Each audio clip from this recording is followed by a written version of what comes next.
बस बख्शिया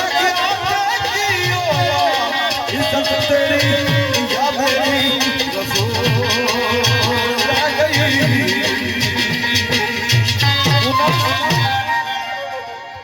बख्शिया क्या की होया इज्जत तेरी या मेरी गफूर रह गई।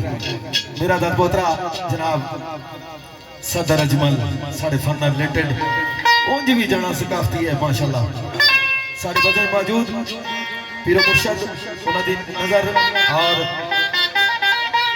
अपना गडारी चैनल राजा अजमल साहब दीगर इंतजामी ने जितने दोस्त मेरे भाई अमर साहब सारे ने चाहत नाल रात में दो बोल दोस्तानी पेश नजर करना लिखने वाले कुर्सी के न सदा की थी